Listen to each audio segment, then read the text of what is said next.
Hello friends, मैं कोमल कुमारी आप लोगों के लिए लेकर आई हूँ क्लास 12 केमिस्ट्री की क्लास, ठीक है, जिसमें से हम लोग पहला चैप्टर स्टार्ट कर चुके हैं पहले ही, जो कि है विलयन।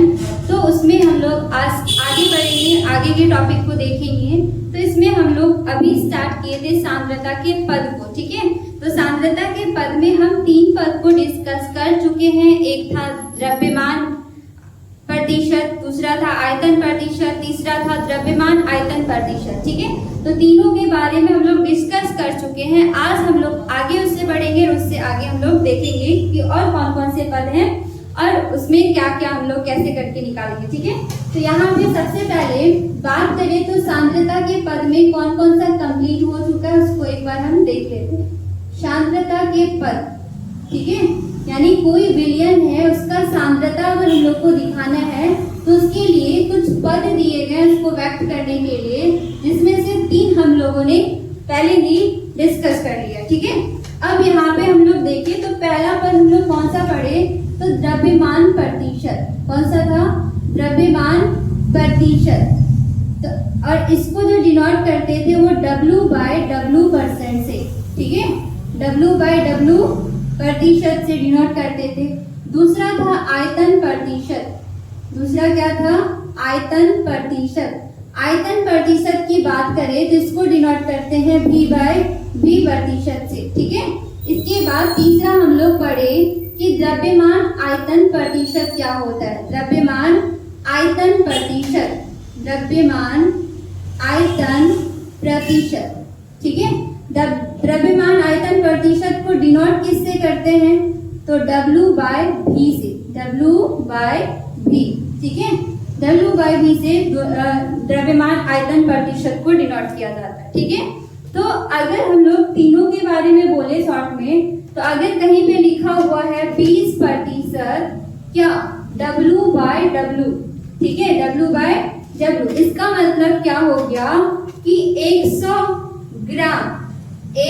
ग्राम विलयन में, क्योंकि यहाँ पे दोनों जगह भार का यानी द्रव्यमान का बात किया जा रहा है और हम लोग द्रव्यमान आयतन प्रतिशत में पढ़ ही लिए थे कि 100 ग्राम विलयन में कितना विलय की मात्रा, वो भी किसमें, ग्राम में उपस्थित है, उसी को हम लोग बोलते थे द्रव्यमान आयतन प्रतिशत। तो 20% W/W का मतलब क्या हो गया कि 100 ग्राम विलयन में, 100 ग्राम विलयन में कितना विलय उपस्थित है तो 20 ग्राम विलय, 20 ग्राम विलय, ठीक है। और अगर ये हम लोग बात करें 20% V/V लिखा हुआ है, ठीक है, V/V लिखा हुआ है, इसका मतलब क्या हो गया, यहाँ पे दोनों जगह आयतन का बात हो रहा है और हम लोग आयतन प्रतिशत में हम लोग क्या पढ़े हैं कि 100 ml यानी 100 मिलीलीटर में, 100 मिलीलीटर विलयन में कितना विलय की मात्रा है, और विलय की मात्रा किसमें, मिलीलीटर में, उसी को हम लोग बोलते थे आयतन प्रतिशत। तो 20% V/V का मतलब क्या हो गया कि 100 ml, 100 मिलीलीटर विलयन में कितना विलय तो 20 ml विलय, ठीक है, 20 ml विलय। ये द्रव्य विलयन के लिए यूज होता है, ठीक है।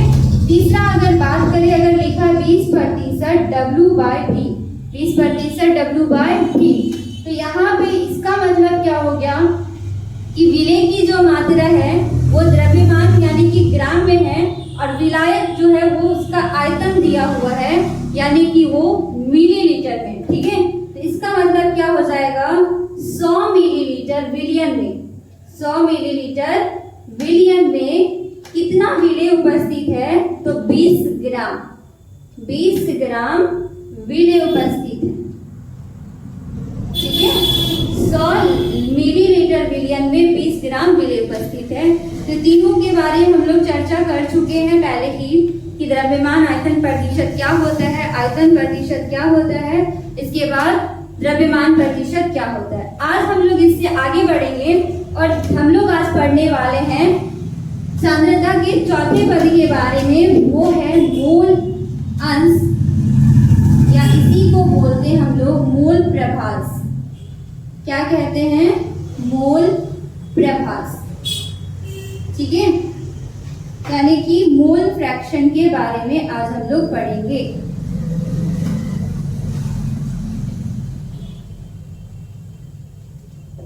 ठीक है, तो मोल फ्रैक्शन के बारे में आज हम लोग चर्चा करने वाले हैं।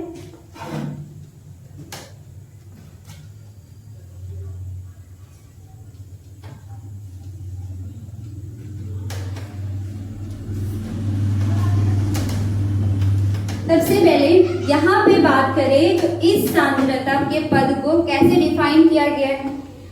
तो अगर बात करें तो आप लोगों को पता होगा, एक 11th का ही है ये कॉन्सेप्ट कि एक मोल कुछ भी हो, एक मोल जैसे सोडियम हो गया, पोटेशियम हो गया, तो एक मोल में कणों की संख्या क्या होती है, बराबर होती है। तो एक मोल में कितने कण होते हैं, 6.022 इंटू 10⁻²2। ठीक है, 6.022 इंटू 10⁻²2। ये आप लोगों ने पहले ही पढ़ा होगा। इसी नंबर को बोला जाता है अवोगाद्रो संख्या या अवोगाद्रो नंबर। ठीक है,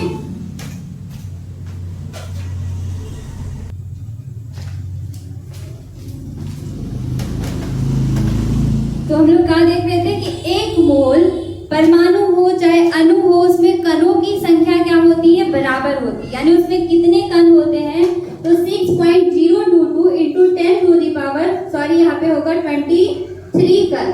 ठीक है, तो एक मोल किसी भी परमाणु में या किसी भी अणु में, ठीक है, तो कितने कण होते हैं, तो 6.022 इंटू 10⁻23 कण होते हैं। ठीक है, तो अगर हम लोग बात करें मोलों की संख्या का, तो मोलों की संख्या हम लोग कैसे निकालते हैं, तो मोलों की संख्या का फॉर्मूला क्या होता है। ठीक है, तो मोलों की संख्या का फॉर्मूला होता है दिया गया द्रव्यमान बटे में होता है मोलर द्रव्यमान। ठीक है, मोलर द्रव्यमान। ठीक, तो अगर हम लोग बात करें एक मोल सोडियम परमाणु का, Na परमाणु में कितना कण होगा, तो वो इतना ही होगा, 6.022 इंटू 10⁻23 कण। अगर हम लोग बात करें कि एक मोल कार्बन डाइऑक्साइड CO2 में कितना कण होगा, तो 6.022 इंटू 10⁻23 कण। ठीक है, ये चीज आप लोगों ने पहले ही पढ़ा है कि किसी भी परमाणु या अणु में मोलों की संख्या क्या होती है, यानी कणों की संख्या बराबर होती है। ठीक है, तो यहाँ से आप लोगों को याद रखना है कि एक मोल कुछ भी हो, चाहे परमाणु हो चाहे अणु हो, उसमें कण इक्वल होंगे। इसी नंबर को बोला जाता है अवोगाद्रो संख्या, इसको Na से डिनोट किया जाता है। ठीक है, अब बात करते हैं यहाँ पे मोल अंश का, मोल परिभाष का। ये क्या होता है, तो किसी भी विलयन में जो विलयन तैयार होता है तो वो घटक से ही होता है, यानी कि विलय होता है, विलायक होता है। ठीक है, तो जो भी विलयन तैयार हुआ है जिन घटकों से मिलकर के हुआ है, तो अगर किसी भी विलयन में एक घटक का हम लोग को मोल अंश निकालना है, तो उस घटक का मोलों की संख्या बटे कुल मोलों की संख्या के अनुपात को ही हम लोग क्या बोलते हैं, मोल परिभाष, यानी कि मोल फ्रैक्शन। ठीक है, तो यहाँ पे अगर बात करें कि किसी विलयन में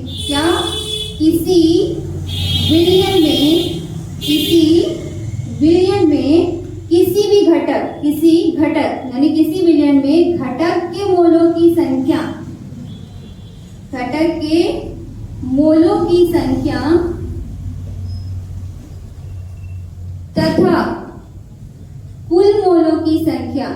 कुल मोलों की संख्या का अनुपात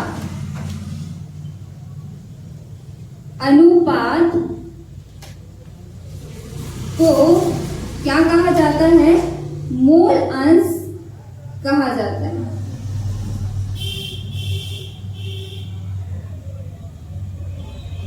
ठीक है, अगर बात करें मोल अंश का फॉर्मूला क्या हो जाएगा, तो मोल अंश बराबर हो जाएगा, जो भी घटक जिस भी अवयव का निकालना है उसका पहले मोलों की संख्या लिखेंगे। तो घटक के मोलों की संख्या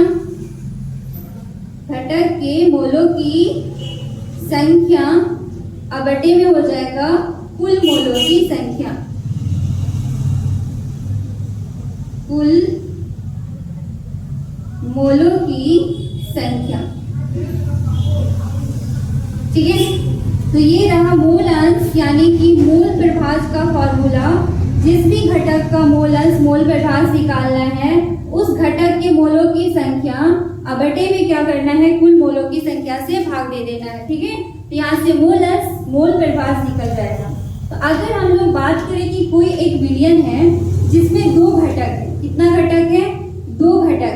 ठीक है, पहला घटक ए नाम दे देते हैं जिसको, और दूसरा घटक जो है उसका नाम क्या है, बी।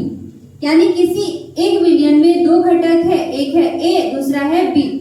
अगर घटक ए की बात करें तो घटक ए में मोलों की संख्या है एन ए, क्या है, एन ए, और घटक बी में मोलों की संख्या क्या है, एन बी। तो कुल मोलों की संख्या क्या आ जाएगा, कुल मोलों की संख्या की बात करें, कुल मोलों की संख्या, तो कुल मोलों की संख्या घटक ए में Na मोल है, घटक बी में Nb है, तो Na प्लस क्या हो जाएगा, Nb। ठीक है, कुल मोलों की संख्या। अगर मान लीजिए कि हम लोग को घटक ए का, किसका, ए का मूल अंश निकालना है, क्या निकालना है, ए का मूल अंश निकालना है, तो हम लोग कैसे लिखेंगे। ठीक है, तो ए के मूल अंश में हम लोग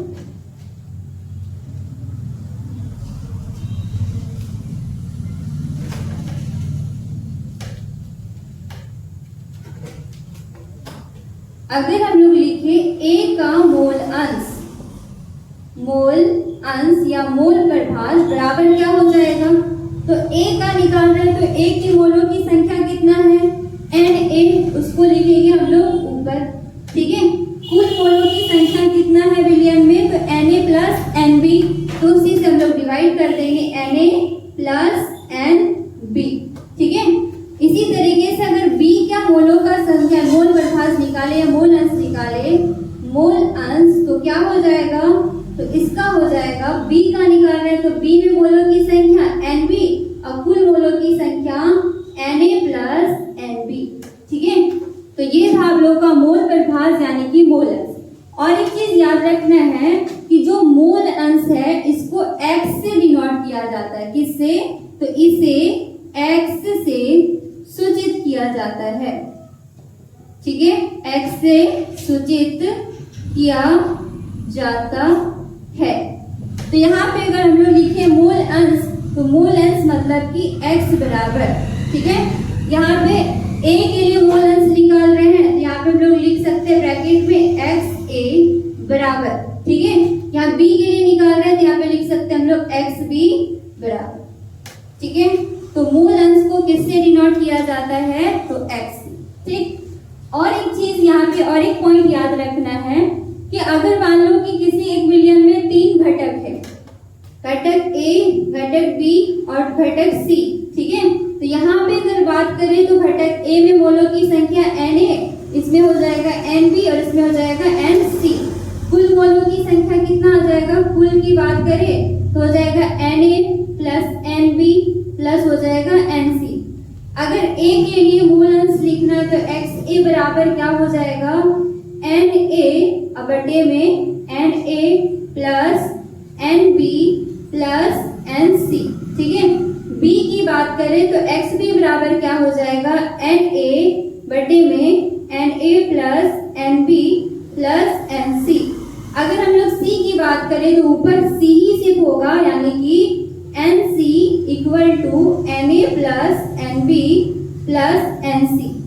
ठीक है, तो जितने भी घटक है सबका हम लोग अनुपात निकाल सकते हैं, मतलब मूल अंश निकाल सकते हैं। जिसका निकालना है उसको ऊपर और बटे में क्या करना है, कुल मोलों की संख्या से डिवाइड करना है। ठीक है, भाग देना। अब यहाँ पे बात करें तो यहाँ पे अनुपात का बात हो रहा है। ठीक है, घटक का और कुल घटक में जो मूल अंश है, मोलों की संख्या है, अब बटे में कुल मोलों की संख्या से बात कर भाग दिया जा रहा है। तो यहाँ पे जो जब भी मूल अंश आएगा वो एक से छोटा ही आएगा। ठीक है, क्योंकि यहाँ पे घटक जिस भी घटक का निकालना उसका और नीचे में टोटल, ये बड़ा नंबर होगा ये छोटा नंबर होगा। तो जब भी छोटा नंबर अगर ऊपर है, बड़ा नंबर नीचे है, और जब भी हम लोग डिवाइड करेंगे तो उसमें क्या होगा कि वो जो आपका आंसर आएगा वो 1 से छोटा ही आएगा। अगर यहाँ पे बात करें यहाँ पे कितना आएगा तो 0.666, ठीक है। तो ये 1 से छोटा ही है, तो मूल अंश का जो वैल्यू है वो कितना आएगा तो 1 से छोटा आएगा, ठीक है। तो मूल अंश का मान, मूल अंश हमेशा क्या होगा 1 से छोटा होगा।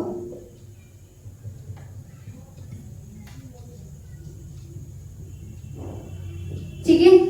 अगर दूसरे पॉइंट की बात करें, विलयन में जितने भी घटक हैं सभी के अगर हम लोग मूल अंश को जोड़ दें तो उसका आंसर कितना आएगा पता है हम लोगों को? यहाँ पे जैसे हम लोग बात किए दो घटक ए और बी का, दोनों का हम लोग मूल अंश निकाले। पहले का होता है Na बटे में Na प्लस NB, दूसरे का होता है NB बटे में Na प्लस NB। अगर दोनों को हम लोग जोड़ दें, यानी हम लोग अगर कर दे XA प्लस में XB, तो XA का वैल्यू पता है कि Na बटे में है Na प्लस NB, ठीक है। और XB का भी पता है कि NB बटे में होगा Na प्लस NB।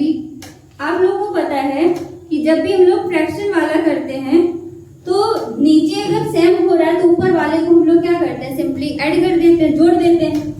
अगर एलसीएम लेंगे नीचे का तो सिर्फ क्या आएगा Na प्लस NB, ठीक है। और ऊपर में वही Na प्लस हो जाएगा NB, क्योंकि नीचे का दोनों यहाँ पे सेम है तो ऊपर वाले को सिर्फ जोड़ देंगे। तो Na प्लस NB ऊपर भी आया, Na प्लस NB नीचे भी आया, इसका आंसर कितना हुआ 1, ठीक है। तो कितने भी घटक है सभी घटक का अगर मूल अंश, विलयन में अगर 3 घटक है, तीनों के मूल अंश को अगर हम लोग जोड़े तो उसका आंसर कितना आएगा 1, ठीक है। तो मूल अंश सभी घटक के विलयन में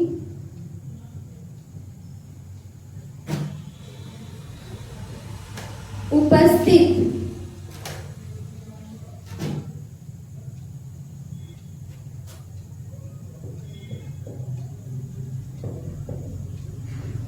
सभी घटकों के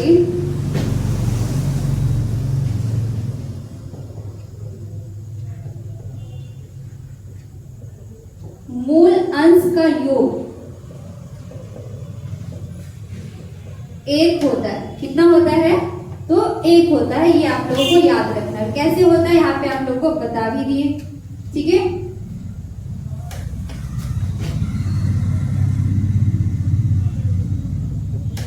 तो इतना पॉइंट आप लोगों को याद रखना है कि मूल प्रभास यानी कि मूल अंश किसको बोलेंगे, तो किसी भी विलयन में जो घटक है उसके मोलों की संख्या बटे में कुल मोलों की संख्या का अनुपात को ही हम लोग बोलते हैं मूल अंश या फिर मूल प्रभास। और इसको डिनोट किससे करते हैं तो इसको सूचित किया जाता है x से। इसका फॉर्मूला क्या हो जाएगा, मोल अंश x बराबर तो घटक के मोलों की संख्या बटे में कुल मोलों की संख्या, ठीक है। मान लेते हैं हम लोग किसी विलयन में 2 घटक है A और B, तो A में मोलों की संख्या Na, B में मोलों की संख्या Nb, तो कुल मोलों की संख्या क्या हो जाएगा Na प्लस Nb। तो A के लिए लिखिए मोल अंश तो XA बराबर हो जाएगा Na बटे में Na प्लस Nb। B के लिए लिखिए मोल अंश तो हो जाएगा Nb बटे में Na प्लस Nb, ठीक है। और 2 पॉइंट क्या ये याद रखना है कि जो भी मोल अंश, जिस भी घटक का मोल अंश हम लोग निकालेंगे विलयन में, उसका जो मान होगा वो हमेशा क्या आएगा 1 से छोटा होगा, ठीक है।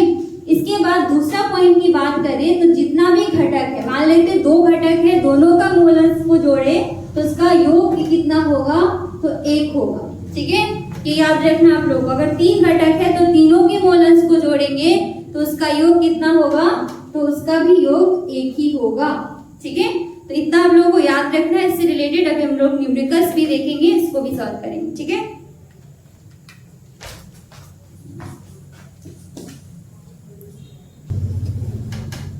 अब हम लोग आगे देखते हैं मोल अंश यानी मोल फ्रैक्शन से रिलेटेड न्यूमेरिकल्स को, ठीक है। तो यहाँ पे न्यूमेरिकल्स में क्या दिया हुआ है कि 120 ग्राम जल में 60 ग्राम मिथाइल अल्कोहल यानी कि इसका फॉर्मूला क्या होता है CH3OH, इसको मेथनॉल भी कहते हैं, घुलाकर एक विलयन तैयार किया जाता है। एक विलयन बनाया जा रहा है मैथनॉल को जल में मिला करके। यहाँ पे दोनों का मात्रा दिया है, 120 ग्राम जल में कितना 60 ग्राम मेथनॉल को बोल रहे हैं, ठीक है। तो यहाँ पे बोला जा रहा है कि मिथाइल अल्कोहल और जल, मिथाइल अल्कोहल और जल दोनों का क्या निकालना है, तो मोल अंश निकालना है, ठीक है। तो सबसे पहले आप लोगों को मोलों की संख्या निकालने के लिए आना चाहिए, ठीक है। तो मोलों की संख्या बराबर क्या होता है, तो इससे पहले हम लोग देखें कि मोलों की संख्या बराबर होता है, मोलों की संख्या बराबर दिया गया द्रव्यमान, जो द्रव्यमान दिया गया है, दिया गया द्रव्यमान बटे में मोलर द्रव्यमान, किससे भाग करना है, तो मोलर द्रव्यमान, ठीक है। तो इसमें सबसे पहले देखते हैं कि क्या क्या चीज दिया हुआ, उसको हम लोग लिख लेते हैं। यहाँ पे जल का द्रव्यमान दिया हुआ है, ठीक है। इसको सॉल्व करेंगे, दिया क्या है, जल का द्रव्यमान, यानी कि H2O का द्रव्यमान कितना दिया हुआ है, 120 ग्राम, ठीक है। तो सबसे पहले हम लोग H2O का मोलर द्रव्यमान निकालेंगे, मोलर द्रव्यमान, ठीक है। अब मोलर द्रव्यमान हम लोग कैसे निकालते हैं, तो यहाँ पे जितना भी परमाणु है या जितना भी यहाँ पे अणु है, उसका सबसे पहले हम लोग क्या याद रखना पड़ेगा, परमाणु द्रव्यमान। जैसे यहाँ पे कितना हाइड्रोजन का कितना परमाणु है, तो 2, और एक हाइड्रोजन परमाणु का द्रव्यमान होता है 1, यहाँ पे 2 हाइड्रोजन परमाणु है तो हो जाएगा 1 गुना 2। उसके बाद ऑक्सीजन का कितना परमाणु है यहाँ पे, तो 1, और 1 का परमाणु द्रव्यमान कितना होता है, तो 16। ऑक्सीजन का परमाणु द्रव्यमान 16, यानी टोटल अगर करें 2 गुना 1 2 और 16 2 कितना हो जाएगा, 18 ग्राम, ठीक है। यानी जल का जो है मोलर द्रव्यमान कितना आ गया, 18 ग्राम।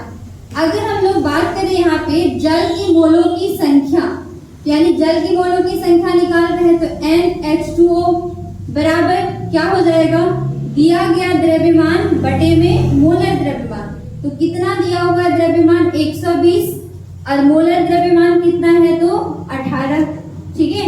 इसको अगर हम लोग काटे तो 9 और यहाँ पे हो जाएगा 60, बटे में हो जाएगा 60 बटे 9। इसको हम लोग भाग दें तो 9 छक 54 पॉइंट, फिर से 60 आएगा, 9 छक 54 यानी कि 66 चलते जाएगा। तो हम लोग 2 लेते हैं, 10 के बाद 2 अंक अप्रोक्सीमेट में लगभग में 6.66, ठीक है।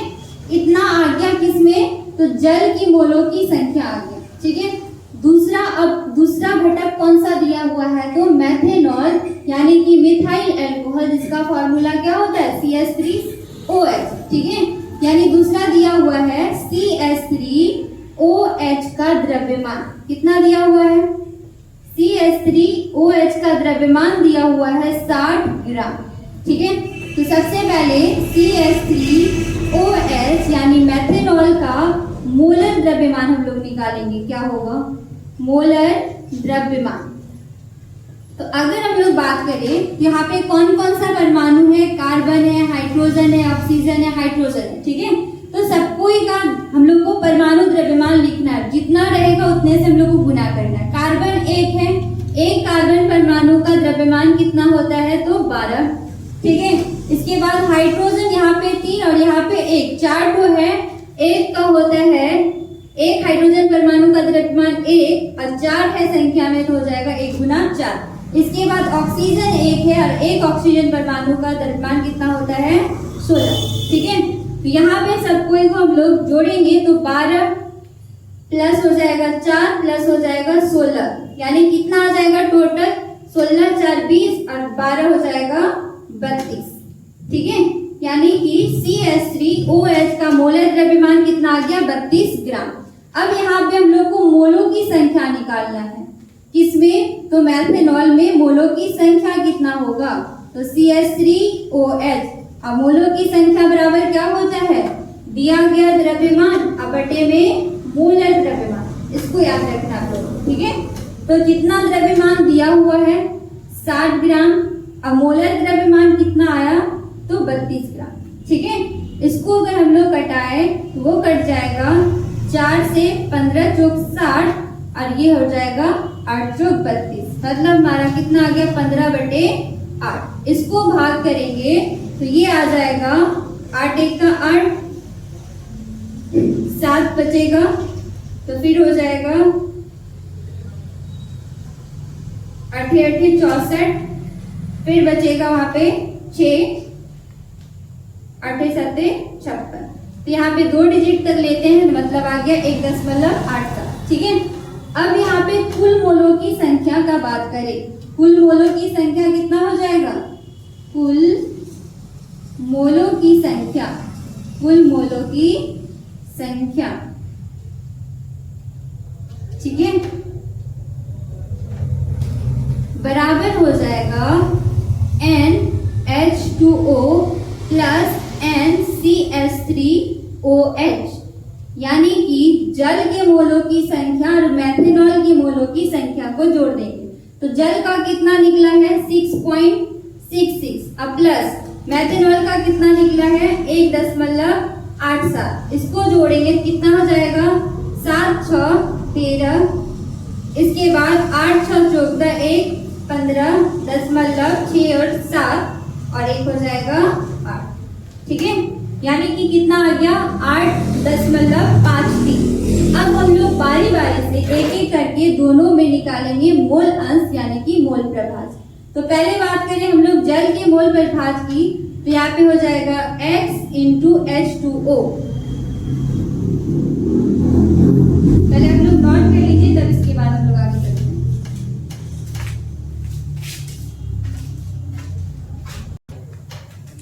अब हम लोग आगे देखेंगे, तो आगे यहाँ पे दिया हुआ है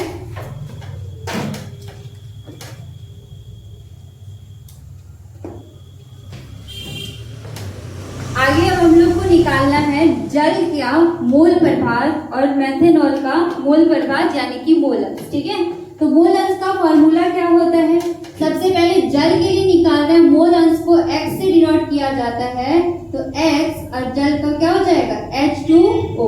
ठीक है, तो जब हम लोग जल का निकालेंगे तो जल के मोलों की संख्या और जल में मोलों की संख्या कितना आया है, तो 6.66। तो यहाँ पे लिखना है हम लोगों को क्या NH2O, अब बटे में कुल मोलों की संख्या, कुल मोलों की संख्या कहने का मतलब NH2O और दूसरा घटक कौन सा है NCH3OH यानी कि मेथनॉल। ठीक है, तो जल की मोलों की संख्या कितना आया हुआ है, तो 6.66 और कुल मोलों की संख्या हम लोग पहले ही निकाल चुके हो, कितना है 8.53। ठीक है, 8.53। अगर यहाँ से हम लोग पॉइंट को खत्म करें तो ऊपर हो जाएगा 666 और यहाँ पे हो जाएगा 853। ठीक है, तो इसको जब हम लोग डिवाइड करेंगे तो आंसर इसका आएगा लगभग में 0.78। ठीक है, ये क्या वैल्यू आया, तो लगभग मान आया 0.78। तो जल का मोल प्रभाज क्या आ गया 0.78। और हम लोग पहले ही यहाँ पे देख चुके हैं कि जितने भी घटक होते हैं उसकी मोलों की संख्या का योग कितना होता है, तो 1। ठीक है, तो इसमें 2 घटक थे जल और मेथनॉल, तो एक घटक का अगर पता चल गया तो दूसरा घटक कितना होगा, तो दोनों का योग 1 है, तो दूसरा को निकालने के लिए हम लोग 1 में इसको माइनस कर देंगे, तो वो जो मोल अंश आएगा वो किसका आएगा, तो दूसरे घटक का आएगा। तो अगर हम लोग बात करें x किसका यानी मोल प्रभाज किसका, तो मेथनॉल का CH3OH का। ठीक है, तो इसको हम लोग ऐसे भी निकाल सकते हैं डायरेक्ट, अगर हम लोग 1 में माइनस करें 1 माइनस XH2O, तो यहाँ से भी हमारा आंसर वही आएगा। ठीक है, तो यहाँ पे 1 और जल का मोल प्रभाज क्या निकला है, तो 0.78। ठीक है, इसमें अगर इसको माइनस करेंगे तो आ जाएगा 0.22। ठीक है, तो ये आ गया दोनों का मोल प्रभाज यानी कि मोल अंश। ठीक है, तो यहाँ पे माइनस करने के लिए 1 के साथ पॉइंट के बाद कुछ लिए तो 0 दे सकते हैं, 0.78। इस तरीके से आप माइनस कर सकते हैं, 10 में 8 2, यहाँ पे 9 में 7 2, यहाँ पे बचेगा 0, तो 0.022 आ गया। ठीक है, दोनों को जोड़ने पे 1 आना चाहिए, तो बिल्कुल 1 आ जाएगा। तो यहाँ से दोनों घटक का मूल अंश हम लोग इस तरीके से निकाल सकते हैं। जितने भी घटक दिए हुए रहेंगे उसका सबसे पहले हम लोग को क्या फोकस करना है कि मोलों की संख्या दिया हुआ है तो डायरेक्ट फॉर्मूला में हम लोग लगा सकते हैं, और अगर नहीं दिया हुआ हुआ है, तो मोलों की संख्या कैसे निकालेंगे? तो फार्मूला याद रखना है, दिया गया द्रव्यमान बटे में मोलर द्रव्यमान। ठीक है, आप लोग नोट कीजिए, आगे हम लोग देखेंगे मोलरता और मोलरता के बारे में। ठीक है।